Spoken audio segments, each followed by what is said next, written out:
ایک دن آپ مر جاتے ہیں، آپ کو دفنا دیا جاتا ہے، یہ زمین آپ کو اپنے اندر چھپا لیتی ہے، پھر نہ کوئی درد رہتا ہے، نہ کوئی تکلیف، نہ کوئی الزام، اور نہ ہی کوئی صفائی دینے کی ضرورت باقی بچتی ہے۔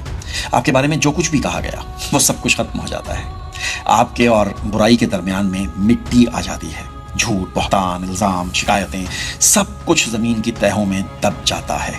آپ ایک ایسے مقام پر پہنچ جاتے ہیں جہاں پر کوئی انسان بھی آپ کے خلاف ایک لفظ بھی نہیں کہہ سکتا، کیونکہ اب آپ دنیا کی عدالتوں سے بہت دور جا چکے ہیں۔ لیکن سوال یہ ہے کہ کیا واقعی سب کچھ ختم ہو جاتا ہے؟ میرے خیال سے یہ دنیا کی جو آوازیں ہیں یہ تو کم از کم خاموش ہو جاتی ہیں، مگر ایک اور عدالت شروع ہو جاتی ہے، وہ عدالت جہاں پر نہ کوئی وکیل ہوتا ہے، نہ کوئی سفارش ہوتی ہے، نہ کوئی تعلق کام آتا ہے، اور نہ ہی کوئی اور چیز، صرف اور صرف ایک چیز بولتی ہے، اور وہ ہے آپ کا عمل۔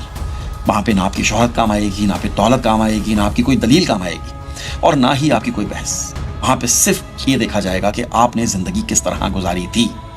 یہ دنیا نا عجیب جگہ ہے، یہاں پہ لوگ آپ کے بارے میں غلط بھی بولتے ہیں، صحیح بھی بولتے ہیں، تعریف بھی کرتے ہیں، الزام بھی لگاتے ہیں، مگر قبر ایک ایسی جگہ ہے جہاں پر انسان پہلی مرتبہ حقیقت کے ساتھ کھڑا ہوتا ہے۔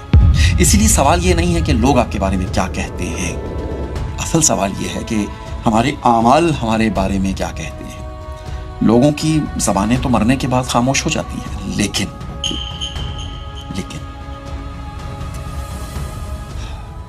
اس لیکن کا جواب میرے پاس نہیں ہے۔ ہم نے جسے دفنایا ہے، کیا صرف اسی کو مرنا تھا؟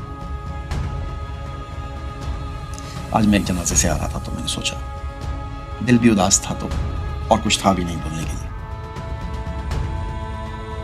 ہم نے جسے دفنایا ہے، ہم یہ سمجھتے ہیں کہ صرف اسی کو مرنا تھا۔